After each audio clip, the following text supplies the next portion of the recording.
and welcome back to my channel. Before I get into this video, make sure you like, subscribe, and hit that bell so you get notified when I post new videos. So I saw this picture on Crispy Flakes video and it was Build Your Team Birthday Edition. So I asked you guys on Instagram to blindly give me a month and day, and what you didn't know is I was going to take those days and months and pick players from this list. So how I'm going to do this is I'm going to make it 1 versus 1 matchup. So the first month and day I got was October 11th. And October 11th came out to Jason Tatum and Bam Adebayo. What a great matchup, Jason Tatum versus Bam Adebayo. How interesting is that to watch? Now we've really seen Jason Tatum come into his own this year. I mean, before this season went on hiatus, he was playing amazing. He's developed so much and so quickly since coming into the league, and his offensive game is great. His mid-range jumper is very efficient and he can get to the rack anytime. He's also very lengthy and he's a very good defender for his position. Bam Adebayo. Now I know, Bam keeps coming up on this channel. It's not me, it's just a coincidence. But y'all know me, I'm a big Bam fan. He's shown everybody why he's such an elite defender this year. I mean, he's a candidate for Defensive Player of the Year. He can guard multiple positions, he can run the floor, block shots, alter shots, and just protect the paint for your team. Or in this case, protect the paint against Jason Tatum. He's really improved his offensive game, and it just seems like every night he's having 20 points and 15 rebounds. Just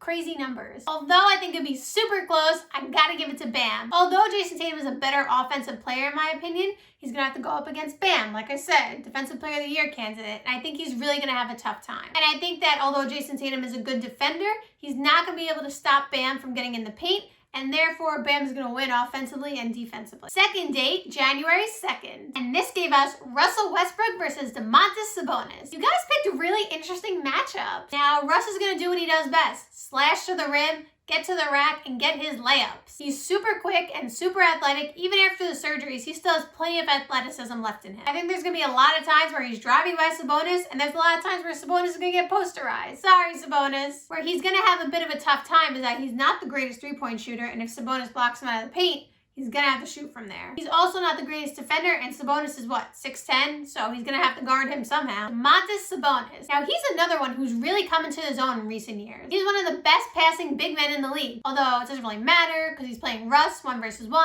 But you know what I mean. Him and Russ are going to be fighting OD for those boards. Sabonis is also not the greatest defender, so I guess they're a little bit more equal on that side of the ball. In the end, I think Westbrook wins it by a slight margin. Russell Westbrook is just determined no matter what. He gives you so much effort, and I just think that sometimes in games, like I've said in previous videos, it's effort, not skill. I'm not saying Russ is less skilled. I'm just saying that he puts in so much effort that it just may win him the game. And last matchup, May 23rd. We got Jimmy Butler versus Giannis Antetokounmpo. Like I said, you guys picked some really good matchups. So Jimmy Butler, we all know he's gonna give 100%. I mean, he's that guy. He's gonna put in a lot of effort and make sure that you work. He's super skilled offensively and not afraid to take big shots in clutch moments. That'll really come in handy if it's a close game with Giannis. He's also a great defender and super crafty with the ball. Unfortunately, he has to guard Giannis in this case. Giannis, as I said before, is my pick for MVP, and he's the current MVP technically. He's playing at his highest level ever on offense, and he's super hard to stop from getting to the rack. Now, if this were 5 versus 5, Jimmy would have more of an advantage because he would have other players to help him and block Giannis out of the paint and double team.